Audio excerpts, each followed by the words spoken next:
Hello again mga lalabs ko dyan. Ayan, it's me your host again, Emil Vibes, at welcome po sa aking page. Ayan, kasama ko pa po ang aking... Hi guys, I'm her talaga. I'm her little sister. Talaga her. Diba? I'm Yeah. Decimel and again, I'm back again and again and again. Ayan, so another episode, another topic tayo. Pero kami pa rin to. Kami pa rin to Ayan. guys. Kalma. Ayan, ano lang kami, Kalma. anong tawag dito? Nag-rest lang ng konti, pero let's continue rin. Yeah. So sa ating topic for today, ating for new tonight, ayan, Sa ating new topic, dahil nung nakaraang yan, pinag-usapan natin is about sa About friendship. friendship. Ayan, I hope may natutunan kayo doon at talaga namang may lesson. ngayon lesson learned. naman, mabigat-bigat, mga Yes. kalalabs. Yan. So, anong topic natin ngayon? So, ano muna? Introduce mo na. Ayan mga kalalabs. So, ang ating topic for tonight ay Sa episode na ito ay... tungkol sa toxic Filipino cultures. Ayan. Oh. No, mabigat-bigat to. Yeah. And para pauna lang po, yung mga opinion na to ay sa amin lang po. Correct. Based po sa aming Yan, experience. disclaimer lang po. Disclaimer Diba? lang po. And para po may reference kami, nag-search kami ng mga most or mga top 10 na parang toxic Filipino culture natin ngayon na talagang talamak na dapat Correct. iwasan. So, kapag sinabing toxic Filipino culture, ano yung unang pumapasok sa ano mo? Ito yung mga kinaugalian ng mga dating tao. Mga na dating tao. hanggang ngayon ay- Oo, yung parang ini-imply nila yung mga nangyari sa buhay nila sa mga tao ngayon. Which is not good, di ba? I mean, sometimes, at it depends upon the situation na rin na yan. Minsan kasi, let's say, Magandang example kasi pag minsan. Pero pagka sumusobra na, lumilimit. kung nagiging minsan, yung minsan nagiging madalas, ayan, not big Not no. bad. Ay, not good. So, paano ba? Paano natin siya i-start? So, start natin siya sa pinaka talagang roots ng mga toxic na culture ng mga Pilipino. Ito yung crab mentality. Yan. Yan. Yan ang pinaka pag narinig Talamak. pag narinig talaga nila yan. It happens generally. Kapag narinig natin yung crab mentality, alam na natin na kultura to ng mga Pinoy. Correct. Yan, At diba? parang, di ba pag narinig mo talaga yung crab mentality, ay ganda papasok sa, natin, isip ng mga Pinoy. True. Kapag ano ba yan? Ang sabi nga nila, di ba dapat, kapag Pilipino ka, tanggalin natin yung crab mentality niya. Ano ba yung crab mentality? Una, Yan yung hinihila ka pababa. True. Di ba? Yan ang crab mentality. Yes. So sabi dito, kapag ang crab mentality daw, kumari ikaw as a Filipino, as individual, as tao, sabihin na lang natin, nag-strive ka sa work mo, tumataas ka sa work mo, ganyan. And then yung mga co-work mo na mga Pilipino rin, or mga kalahi mo, sila pa yung hihila sa'yo pababa. Correct. It Same as happens sa mga many family. times. Yeah. Same as sa family. Di ba may mga ganyan? Correct. O for May example, inggitan, di ba? for Hindi example nawawala ako, may-ari ako ng maraming lupa. Wow. Charot lang ako. May-ari ka ng mga lupa. Ikaw ang mayaman. So, dati na mahirap ka, ayaw ka nilang mag-strive. Ayaw ka nilang tumaas. Gusto nila, hanggat kaya mo lumebel ka sa amin, dapat hihilain kita pababa para pare-parehas tayo. Damay-damay to. Correct. Pilipino tayo. Parang ganon. So, yun yung sa crab mentality na dapat mawala sa mga Pilipino. Narinig mo na ba yung ant mentality? Not all. Yung ant mentality naman, yun naman dapat ang i-imply natin mga Pilipino sa sarili natin. Di ba yung mga Yung tulungan. Okay. diba? Kasi kung dati mayroon tayong crab mentality na culture, na toxic na culture ng mga Pilipino, dapat tumatalino tayo, gumagaling tayo mga mamamayan ng bansa, dapat i-imply naman natin sa mga sarili natin yung yung ant mentality, di ba? Ikaw, gusto mo ba yung crab mentality? Of course, sino bang magkakagusto sa crab mentality? Of course not. Di ba? No. So yung crab mentality niyan, talagang talamak yan, no? Not Hindi just here, pati sa ibang Pero bansa yan. mas talamak kasi dito parang, diba? Pero syempre, mas talamak dito. Syempre, talamak din yan sa ibang Yung bansa. sa yung sa abroad, share Yes, mo. syempre, marami din ganyan yung mga kapwa mo Pilipino pa talagang hihila sa'yo pababa. Dahil may mga inggit. Talaga, number one yung talaga yung inggit. Pag yung inggit pinairal mo talaga, takam na do. Ayan, takanaydo. Pag pinairal mo talaga yung inggit sa'yo, hindi, yung kasi pag inggit ka, nandun na yung galit.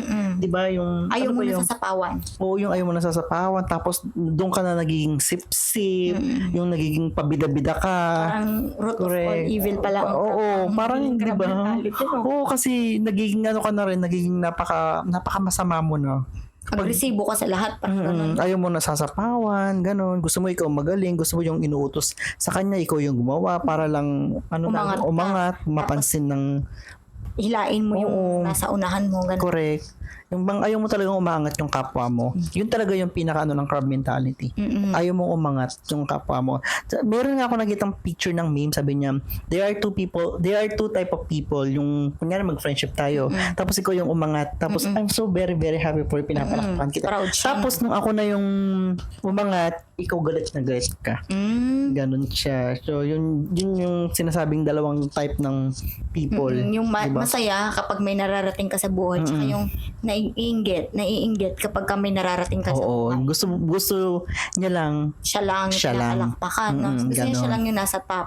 correct, So, which is big no, di ba? So, dapat tanggalin natin yan sa mga sarili natin, yung inggit. Yun yung pinakauna eh. Kaya sa ating mga magpipinsan, kilaban ganyan. Lagi kong sinasabi sa kanila na walang, tanggalin na natin, putulin na natin yung mga kinaugalian na maghilaan tayo pababa, magsapawan tayo ganyan. Lagi kong sinasabi kila Bane yun. Yung, si Bane, pinsan namin yun. Kung mapanood mo to na alam mo yun sinasabi. Mega love, shout out, friendship. Sinasabi ko sa kanila yan, kila Philip, na wag tapusin na natin yung mga dating mga ganon. Kasi ibang generation na tayo. Dapat yung generation natin ngayon is wala na yung inggitan. Wala na yung agawan ng lupa. Wala na yung mga ganong bagay. Kasi ibang generation na tayo. So dapat ibang mindset na din. Tanggalin na natin yung mga nakaraang mga pangyayari. Kung nakasakit yung mga pamilya natin, nagkasakitan, nasaktan-saktan, ganyan. Huwag na tayong makisaling mga anak. Di ba? Ikat na natin sa kanila. Tapusin na natin sa kanila. So, yun lang naman. Pero syempre, anong tawag dito?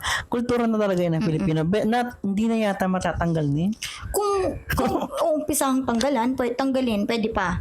Kung umpisahan natin sa single steps, wala namang mawawala doon. Kung tayo matatanggal natin mga magpipinsan yun, mga magkakamag-anak yun ngayon, maganda. Pero kung hindi naman natin matatanggal, be it, bahala sila. Basta tayo, as long as tayong magkakapatid, hindi tayo ganon. Correct. Na we're happy sa mga achievement natin sa buhay, sa mga nararating nating magkakapatid, okay na yun. Kahit hindi na muna siguro madama yung mga ibang pamilya. Kung sila, hindi pa rin sila ready mag-let go ng ganong mentality, umpisahan Be it. na natin sa bahay, di ba? Yeah. Tayo na lang dito. So, aside naman sa pagiging, aside sa ating topic na crab mentality, ano pa? Meron pa tayong mga iba. Ito yung parang noong panahon namin. Ito yung during my time. Yung mga Yung sinasabi mga, ng mga matatanda. from their generation, tapos gusto na lang i-imply hanggang ngayon. Siyempre, di ba, habang nagkakaisip, nagkakaedad, nag-iiba rin yung way ng livings, Oo, ng mga pangangailangan, mga needs, mga necessities. Correct.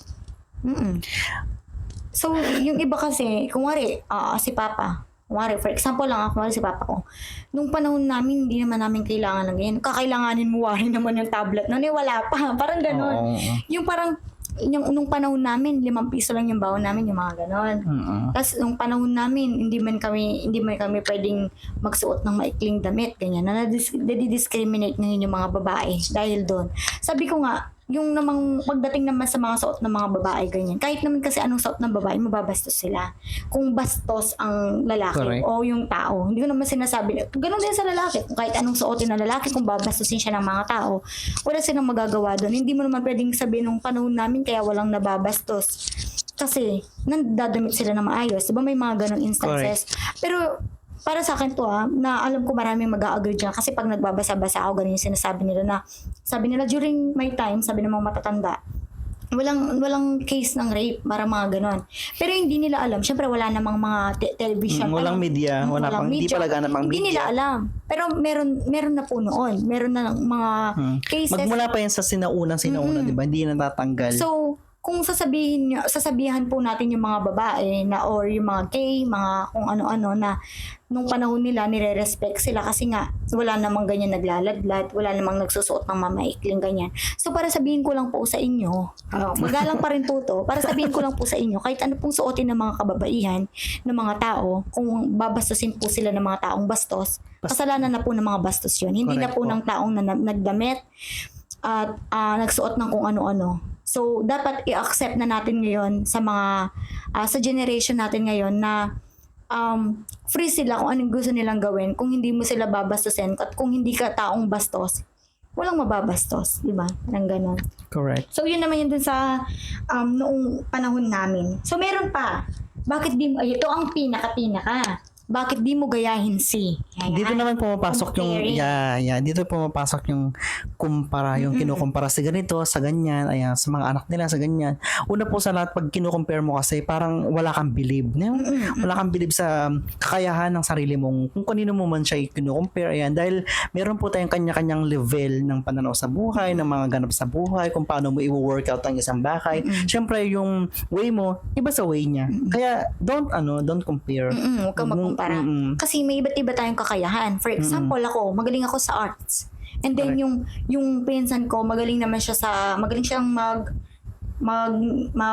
sa academic, magaling siya doon. Or sa sports siya magaling, sabihin natin. Pero tapos, ikukumpara mo ba naman yung magaling artistically sa sports, ikukumpara mo sila, di ba big difference na yon. Correct. So doon pumapasok yung mga anak, maiinggit na kasi inimply ng magulang or pinasok ng magulang sa mga utak ng anak nila na dapat gayahin mo si ano. For example, ako sabihin ako ni mama na, gayahin mo nga yung anak ni tingnan mo siya, ang galing niya sa ganito. 'Di ba? Doon na papasok yung parang pagiging kompetensya. Doon ka makikipagkompetensya kung anong level mo na hindi alam ng iba na may iba't iba tayong galing. May multiple intelligence sa mga tao. May mga taong magagaling sa arts, may magagaling sa sports, may magagaling sa academic, may magagaling sa streets, parang ito yung mga magaling sila sa buhay na business o madiskarte, ganun. Yung mga street smarts na tawag. Tsaka kasi pag nag-compare ka, doon pumapasok din. Kunyari, ako, kinukompare ako sa ganito. Dito rin pumapasok yung napipressure ako. Yung naano ko sa sarili ko, kailangan ko siyang higitan, kailangan ko siyang maabutan. Yun talaga yung inggit na talagang napaka-big no. At dahil nga kinukompare ka niya sa ganito, at ayaw mo naman magpatalo, doon nga papasok yung pinipressure mo yung sarili mo na minsan dahilan din ng iyong pagiging stress. Nag-iisip ka ng kung ano-ano at doon na papasok yung mga stress emotion, yung mga different kinds of emotion. Di ba ga? In the first place, hindi mo naman kailangan makipagkompetensya kasi nga, may iba't iba kayong galing. Correct. Pero kung kinukumpara ka kasi, lalo na ang pinakamalaking impluwensya dyan sa pagkukumpara niyan, yung mga magulang. So, stop po natin yan sa mga parents, sa mga magiging parents to be, mga ganyan. Huwag po natin ikumpara yung anak natin. Lagi niyong i-boost yung confidence ng anak correct, nyo. which is very, very important, di ba? So yung sabihan nyo na kailangan mong higitan yung sarili mo. Kung ano ka ngayon, higitan mo siya bukas. Parang gano'n. Hindi mo kailangan higitan yung ibang tao. Dapat ang hihigitan mo lang yung sarili mo. Kasi walang ibang tatalo sa'yo kung hindi lang din yung sarili mo. At Diba? dito nga rin pumapasok ang kasabihang be a better version of yourself, yung mga ganong factor, di ba? So, push lang, ayan. Huwag magkumpara, B. Kayo naman po mga tita-tita dyan. Mga mami naman dyan. Huwag po tayong magkumpara. Lagi niyo pong isipin. Pero kasi napakaraming mga ganyan, di ba? Hindi rin natin maiwasan yan. So, please. Siguro, kaya marami ding ganon. Kasi ganon ay nakalakihan nila. Siguro yung mga parents din na mga parents natin na parents sa panila. Ninunupan nila. Mga ganyan na sila yung higitan mo si tingnan mo. O kaya minsan magkakapatid kinukumpara. Di mo gayahin si kapatid mo. Magaling niya. Correct. Magaling siya. Ganyan. Oh my gosh. May different kinds nga tayo. May iba't ibang nga tayo. Ay. May We are stress unique. kung mabilis. In our We are own unique. way. Yes, yun. May Unique kanya tayo. tayong galing, talento, yan. Basta yung mga kanya-kanya nating Talent. Yung talent. Kanya-kanyang talent. Hindi nasusukat sa kagalingan ng isa yung kagalingan ng iba. Diba? Hindi yan magkatulad kasi magkaiba tayong tao, magkaiba tayo ng kahit nga yung mga organ natin minsan hindi man magkakaparehas, may ibang bawas ganyan. So dapat we shouldn't compare. Diba? Correct. Ba't mo ikukumpara yung kagalingan ng isang tao hindi mo naman siya kilala ng lubos. Hindi mo alam kasi sarili lang niya yung nakakaalam dyan. For example, ikaw, alam mo yung kakayahan mo, yung ability mo, yung capability mo as a human, as tao, alam mo yan. Tapos ikukumpara ka lang niya sa isang tao. Diba? Parang yung taong kinukumpara sa'yo, syempre, alaman ka malay-malay minsan yun. Correct. Ikukumpara mo lang siya bigla. Sabihan mo, siyempre din yun, it hurts sa emotion ng isang, di ba, kung kanino mo siya kinukumpara. So, dapat we shouldn't compare. Lalo na, pare-parehas lang naman tayong tao. Sa mata nga ni God, lang tayo, pantay-pantay. Tapos, ikaw na human being, ikukumpara mo yung kapwa mo sa isang tao. Diba? That's bad. So, yun. So, it will leads to our next. Ayan, so, ang next naman natin, ito yung pinag-usapan din to sa social media. Ito yung kids as retirement benefits. Narinig mo na ba yun? No, not at all.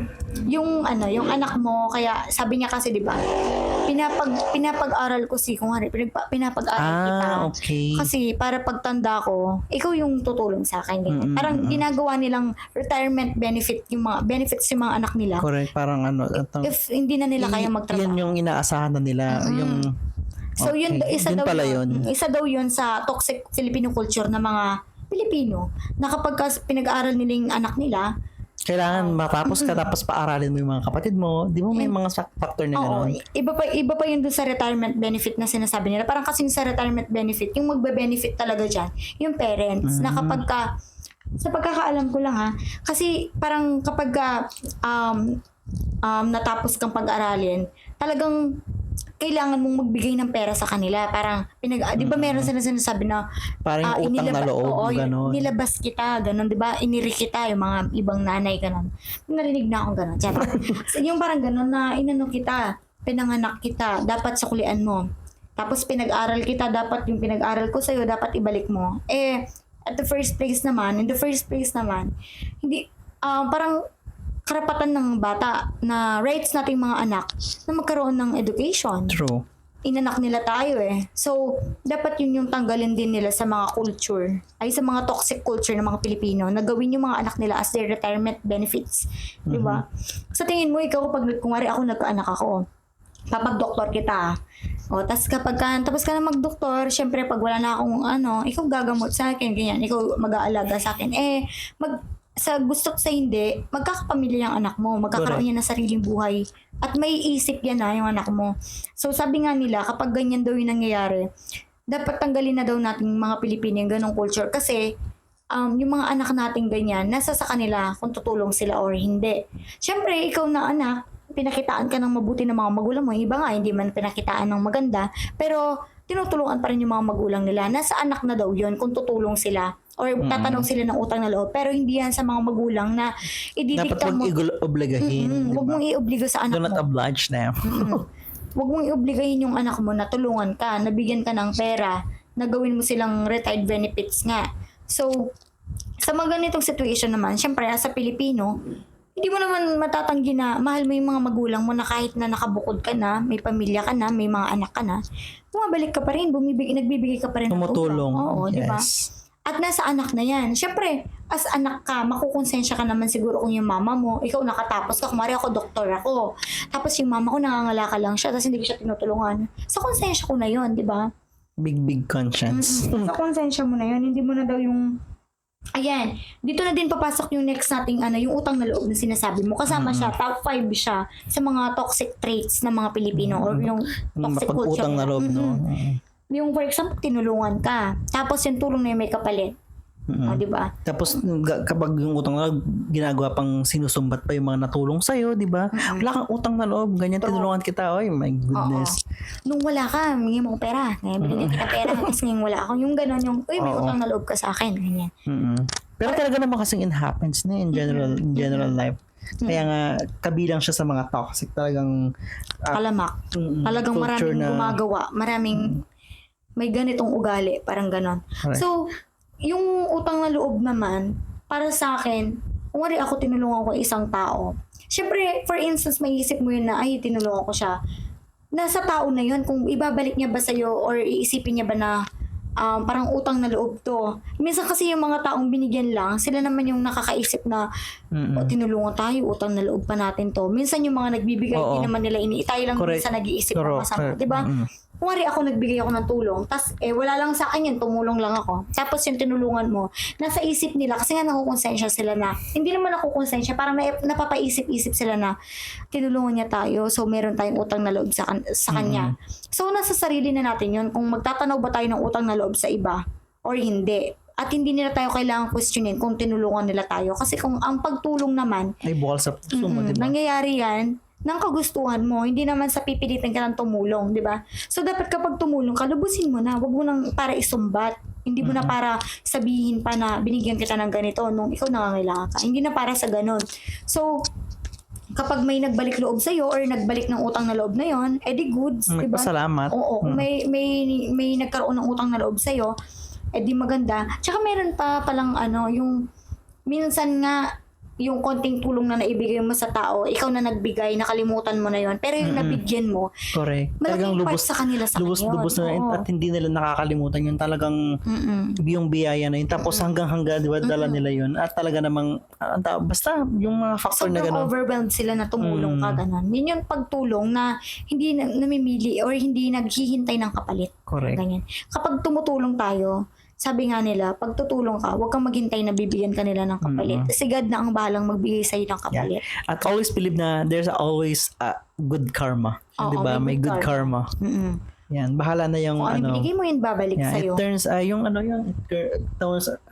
what comes around goes around. Something na gano'n. Kung may bad Diba? karma na kung anong ginawa mo sa kapwa mo, masama, babalik sa'yo. May good karma rin. Kung anong ginawa mo na mabuti sa kapwa mo, babalik at babalik yan. Lalo na hindi naman natutulog si God. Diba? Correct. At nag-work talaga ang universe. Nag-work yung universe.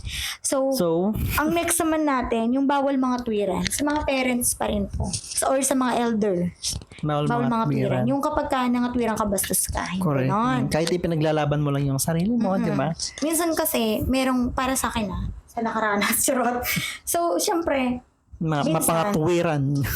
minsan kasi meron tayong mga pinaglalaban sa buhay or pangangatwiran na hindi nila maintindihan, na kung hindi mo naman ipapaintindi, hindi naman talaga nila maiintindihan. Na ikaw lang talaga makakaintindi dahil life experience, di ba? So, dapat, ikat na din natin yung ganitong toxic traits na porket matanda ka, hindi ka pwedeng sagutin. Na porket matanda ka, ikaw lang tama. Hindi porket... Although yung pangatwiran naman sa'yo is nasa lugar, tapos may paggalang, accept it. Di ba? Tsaka minsan... Pero kasi, tsaka yung iba kasi ayaw talaga nilang may nangangatwiran eh. Talaga yung mga mega love shoutout po sa mga magulang na ganyan. Ayan. Oo. Yung mga ayaw nilang, parang feeling nila, ikaw na lang, sasabihan ka pa, o di ikaw na yung magaling. Ganon. Correct. Tapos sabihin pa nila, pinaaral lang kita. Oo, Magaling ka pa sa akin. Yung mga ganon. Yan. Yung mga ganong naman, hindi naman yan mawawala. Pero kung idadaan mo naman siya siguro sa paggalang, ganyan, sa communication, kung may gustong magpatalo sa inyo, ganyan, hindi parehas kayong mataas ng pride. Kasi ako kasi mataas yung kaya minsan. Minsan kasi mas maganda rin magpakumbaba na lang, di ba? So, pero kasi yung kapag hindi mo na ilalabas yung sa loob mo, parang parang humihikbi ka na lang. It hurts sa sarili mo. Diba? Ang sakit. Pero parang parehas naman kayong may tama. Parehas din kayong may mali. Kung hindi nyo mapag-uusapan yun, hindi nyo naman malalaman kung ano yung tama nyo tsaka yung kung ano yung mali nyo. So, minsan, kapag kaganyan, lalo na kung parents nyo naman yung kaaway nyo, na lang, parang ipasok mo na lang sa tayo, malabas mo na lang. Siguro ako ganun na lang natutunan ko ngayon.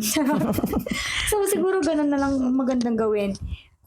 Kung lalo na kung ang kaaway nyo lang magulang nyo. Pero kung ibang tao na matanda, tapos sabihin nila kayo na balo, alam ko, ganyan, may inaano ka. Basta yung parang minamaliit ka, parang gusto nila sila lang tama. Doon mga tuwiran ka. Kasi yung mga ibang tao na yan eh. Yung mas kilala mo na yung sarili mo sa kanila. Hindi katulad siguro sa mga magulang. Alam pa nila kung ano yung mabuti sa'yo. Alam pa nila kung ano yung mga nararamdaman mo. Kasi sila yung kadugo mo sila eh. Correct. Kaya kayo dyan. Kaya kayo dyan, kung may mga matanda dyan sa inyo na nagmamagaling, charot, may sinasabi sa inyong masasama. Tapos kayo alam nyo nasa katwiran kayo, ipaglaban mo. Correct. Ipaglaban mo. Charot. So, next naman ito, yung belittling of arts, musics, and career-related. Ito yung sa mga career, na kapag ka, hindi na lang sa mga music, ganyan. Yung mga kapag ka yung career mo, parang mababa. Yung nilalang lang nila. Yun, dun pala bumabasok yung Belittling, ganyan lang yung yung parang pagmamaliit. Minamalit nila yung... Siyempre pag ganun, parang hindi rin sila believe sa kakayahan mo, di ba? At yun yung bakit tinaano na kung bakit yung napili mo, ang dami-dami pa namang pwedeng profession, diba? Profession, for example, ganun. Sorry. So, yun lang yung pinaka nun, na parang nagdi-discriminate sila ng mga karir na gusto ng mga tao or ng mga anak nila. For example, ako gusto ko mag-teacher, tas teacher ka lang. Yan. Especially me teacher ako, pero nasasabihin ako ng ibang tao na teacher lang siya, lang. Pero hindi nila alam yung kaakibat ng trabaho ng pagiging teacher. Correct. Hindi nila pinagdaanan yung kung anong pinagdaanan kung paano nag-aral na maging teacher, di ba? Yung mga hirap, sacrifices, whatever. Hindi nila alam yon. So, para sa akin naman, yung pagmamaliit ng mga career, dapat talaga tanggalin na din kasi pare-parehas tayong walang madaling profession ha. Kahit na anong pasukin mong course, mahirap yan. Not just course, basta trabaho, basta, Lahat. diba? Lahat ng profession, lahat ng work, lahat ng job sa buhay mo. Wala kang makakamit kung hindi ka mahihirapan. So, Correct. wag nating maliitin kung ano yung kayang gawin ng isang tao kasi hindi natin alam kung ano yung pinagdaanan niya para makarating sa posisyon na yon. So, sino tayo para Amen. sino tayo, di ba? Para maliitin natin yung isang tao na Correct. nagpursige, naghirap, pinagpaguran, dugot tawis nila sa trabaho yun. Kung pokpok man siya, Tapos bigla, lang. Yan. Kung pokpok man siya, kiber. Ikaw ba yung Pokengeng niya yun. Ikaw ba yung nagpokpok? Charot. Correct. Tsaka hindi natin kasi alam kung ano yung side of the story, di ba? Hindi natin alam kung ano ba yung behind, kung ano yung nasa ibang part ng story. Bakit nila ginawa yun? Bakit sila ganito yung career nila? Di ba? Hindi na para sa ating atupagin pa yun kasi may mga kanya-kanya tayong buhay, mga marites dyan. Tama na yan. Kaya alam mo naman maraming mga marites dyan. Kaya True. masarap kasi magmarites. Di ba? Pag binagmamarites yung mga about sa mga buhay-buhay ng ibang mga may buhay. Oh my gosh. Kahit naman ako. So, eto namang next natin. Binabasa ko siya kasi na top 8 kasi to. Parang unfamiliar siya sa akin. Pero nangyayari siya. Sabi niya, unappreciated. Nabubulol ako. Ikaw nga, itong unappreciated. Unappreciative. Privileges. Parang hindi na na-appreciate. May example dito yung pag daw pumunta ka sa birthday. Tapos, nag-complain ka daw sa salad ng gatas. Ganun daw. Tapos maalat daw yung parang mapag-judge. Ito yung buwasak yung mapang-judge. Judgmental lang. Spaghetti na kulang yung sauce. Kulang sa sauce. Parang pang salad dahil paantay larasan yung bangnas. Itang salad da, kulang niya. Gulaman. Wala yung buko. Matabang niya. Mga ganyan daw. Niya? Sabi dito, top 8 siya dun sa na-search namin. Sabi niya ganyan. Sample daw yung you attended a friend's birthday party at his home.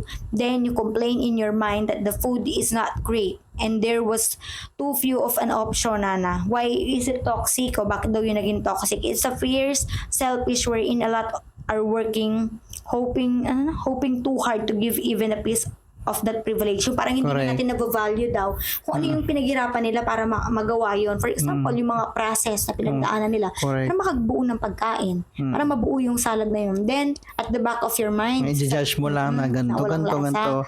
Hindi mo alam na ginagawa natin memes yung mga yan. Pero, isa pala siya sa mga toxic culture ng mga Pilipino na dapat tanggalin. Kasi, which is talamak ulit. Diba? Marami nakikibirthday Sharon Wari, balutin. Correct. Sana ako dyan. Diba? Kasi itang pansit niya. Itang pansit ala yung lasa. Itang Shanghai kalat na. Wow. Itang Shanghai ka mo yung celery. Diba may mga gano'n, may mga pangyaring. O itang Shanghai balat yan. Itang Shanghai, galunggong niya. Diba? So, yun pa lang, parang nadi-discourage na natin or nali-left out natin yung mga, parang hindi natin na-appreciate nga yung mga pinagdaanan ng mga tao na gumawa doon, yung work hard, yung lot of effort na ginawa nila para mabuo yung pagkain na yun, parang nai-invalidate. Parang hindi na natin sila nakikita. Hindi na natin sila napapansin kasi nagtuon na tayo sa pagiging makasarili natin na gusto lang natin kung ano yung masarap para sa atin, diba? At hindi na natin talaga na-appreciate yung tunay na. Minsan po kasi, merong mga pangyayari na pwedeng biruin. Pero minsan kasi, parang be sensitive naman. Lagi na lang tayo naging insensitive sa mga bagay-bagay na sinasabi natin, yung mga lumalabas sa bibig natin na hindi naman natin naiisip, na hindi natin alam na nakakasakit na pala sila ng kapwa natin. Aware ka ba dun sa 10 seconds rule? No. Yun namang 10 seconds rule na yun. Or may 5 na. May 5 second din. Na kapag ka yung isang alam ko lang po yung pag nahulog 5 seconds, kunin mo ako. Ano ba yun? Uy, ito yun. Ay, sorry. So, yun naman daw, yung 10 seconds rule na yun, na kapag ka yung kumari, may tinga ka, sabi ko sa'yo, friend, may tinga ka. O, in 10 seconds, maaalis mo ba yung tinga mo? Basically, oo, di ba, matatanggal mo siya. Pero yung sinabihan mo yung friend mo na, uy, ang dami mong tigyawat, 10 seconds ba matatanggal yung tigyawat na yun? No. Hindi niya, di ba? So, dapat, be mindful. At saka be insensitive. Di ba? Huwag tayong maging insensitive sa mga pangyayari, mga sinasabi natin. Kasi aware ka. For example, ako, marami akong tigyawat din, sinabi mo sa akin, ba't ganyan naman nangyayari sa mukha mo? Yung ganyan. Aware ako sa nangyayari sa mukha ko. At alam ko na yon, alam ko sa sarili ko yan. Tapos sasabihin mo pang gano'n. Siyempre, yung mga iba dyan, alam ko makaka-relate yung iba. Lalo na yung may mga imperfections. And it's natural, tao tayo, nagkakaroon tayo ng mga imperfections sa sarili natin, sa katawan natin. So, sana naman yung mga iba, be mindful naman. Be sensitive enough para magsabi tayo ng mga ganong bagay sa tao na alam mo Correct. namang malolow, yung hindi mabubus yung confidence nila. Yung iba kasi talaga may masabi lang. Oo. May masabi lang. Yung ngipin mo, May masabi lang. yung ngipin mo, atin niya, yung black ba, yung sinasabi nila, may cavity sa gitna, yung gano'n, yung may butas yung ngipin mo. In 10 seconds ba, maaalis niya ba yun? Mapapagawa niya ba in 10 seconds yun? So, kapag lagi nating isipin, kapag in 10 seconds, yung sasabihin mo, hindi maiiba ng taong pagsasabihan mo, huwag na po nating sabihin. Let's Diba? keep your your opinion sa Yourself, sarili mo. Diba? Sarilihin mo na lang yan. Correct. Hindi para i-broadcast mo pa yan. Ay, nabuisit mo ako. So, and then eto na, dalawa na lang. Number 9, eto, pinaka din to. Yung sabi dito, English as basis of intelligence. ano ko? Di ba? Merong grammar ka mo. Merong grammar ka lang. Na-judge ni buong pagkatao. Correct, yung mga magagaling dyan na feeling mo naman napaka-perfecto. Ayan, based sa pag-i-English mo, no. O kapag nag-i-English ka, basically, matalino ka. Yun din yung iba na raw ng iba ni. Nakapag nakaka-English yun, nakakabuo to ng, nakakapag-construct to ng tamang sentence sa English na walang grammar, hindi siya grammatically wrong. Grammatical error. Ibig sabihin, matalino siya. Which is big no din. Pero kung wari ako nagkamali ako, then si kuya ko, kinorek niya ako in private. Hindi niya ako pinost na, uy, mali yung ganito mo. Kasi may mga taong gano'n na i-comment yung mali mo, na pwede ka naman nilang i-DM para malaman kung ano yung mali mo. So, ako kasi, tumatanggap ako ng mga pagkakamali ko kasi hindi naman ako perfect. Nagkakamali rin ako sa grammar. Kahit nasa Filipino, kahit Filipino major ako, nagkakamali pa rin ako sa grammar. So, lagi akong open sa changes. Lagi akong open sa mga critics. Yeah. Kasi hindi ka naman matututo kung hindi ka parang mabibigyan ng opinion ng iba. So ako, para sa akin, okay yung tinatama ako in private. Kaya talagang respetuhin mo yung critics o yung mga opinion ng iba na kung minsan kasi ito yung mga nagpapabuti palalo sa'yo, di ba? Nagpapagaling sa'yo lalo. Minsan kasi, meron namang iba na para lang masabi na matalino sila. Correct. Itatama ka nila kahit tama naman na. Yung ganon. Yung parang mas gusto lang nilang i-dip. Umangat, ne? Oo, parang hindi May gusto lang nilang mag-issue ba? gusto lang nilang madip yung parang tama naman yung grammar mo. Tapos gusto nila yung mga words na gagamitin mo mas malalim, ganyan.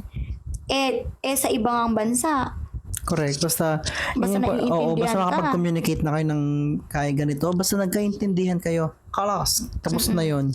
True. Wala nang cheche-boreche. Dito kasi sa Pilipinas, di ba? Oo, dito sa Pilipinas, kagalingan. Napakakonting ganun. Nawala lang yung ID mo. Oo. Hindi ka lang nagka-past tense. Future past tense. Ay, past tense yun. Ay, ano na yun. Mga Tapos ganun. R daw, singular lang yan. Yung mga Plural, ganun ba? di ba?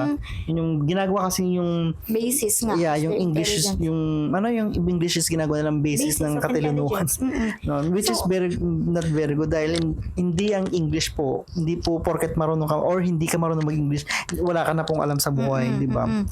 Tayo nga lang dito, for example, ang mga mauunlad na bansa, ang mga mauunlad na bansa po, tulad ng Japan, China, yan, gumagamit yun ng sariling lengguwahe nila. Correct. Gumagamit sila ng sarili nilang wika. Unlike here in the Philippines, kailangan mo pang mag-English para lang sabihin na matalino ka. So kapag may mga dayuhan, tayo, di ba, pupunta tayong Japan or China, aaralin natin yung language nila, yung wika nila. Kailangan nating aralin kasi Kahit hindi mga basic lang. mag-a-adjust. Hindi mag-a-adjust yung mga taga-Japan para sa lang. atin. Correct. Unlike sa atin, tayo talaga mga Pilipino, tayo ang mapag-adjust. Diyos ko po. Correct. Diyos ko, Nakanagdo. Lord. Tayo mapag-adjust. May dayuhan dito. Wow, tatanungin tayo English. Tayo naman mga palaban na ang English ay basehan ng katalinuhan. Pero hindi naman talaga natin may kakailan na ang mga Pilipino is napakagaling sa English. Pero wag lang po natin gawing basihan ng English sa Pagiging matalino. ng isang tao. Oo. So, please. Huwag i-discriminate yung isang tao base lang sa hindi siya marunong mag-English or Correct. kung At saka napakarami talaga mga successful mga artista, di ba, na hindi marunong mag-English. Di ba? So, yun nga mga kalalab. So, English is not a basis of intelligence. Wow! So, ito, yung pinaka-last natin, ito So, yung, let's move on to the last part. ito yung pinaka-last natin, yung Filipino time. Yan ang pinaka-ano, di ba? On the way na yung mga On the way na, so, ligo pa naliligo pa lang. Di ba? Kung marami nang naloko yung ano na yan, on the way. Diyos ko, yung mga Filipino time, sinabing ganitong oras, tapos dadating ng ganitong oras. Kaya minsan talaga mas magandang sabihin ng ganitong oras, tapos, di ba, darating ng sabay-sabay ng ganitong oras. Di ba, kaya naman, ito talaga yung isa sa mga talamak, sobrang talamak na on the way na ako, nasa ka na on the way. Where na you? Yung mga Ito dito na na me. Diba? So, ano pa ba? About So, sa mga... Sa Filipino time naman, kaya tinatawag nilang Filipino time to. Ewan ko ba, bakit ganun? Kumari 8 o'clock yung usapan nyo. OMG, yung 8 o'clock naging 10. Di ba? Tapos minsan 10, hindi ba kayo kompleto, di ba? Marami pang may cheche iba kasi rin borenche. yun.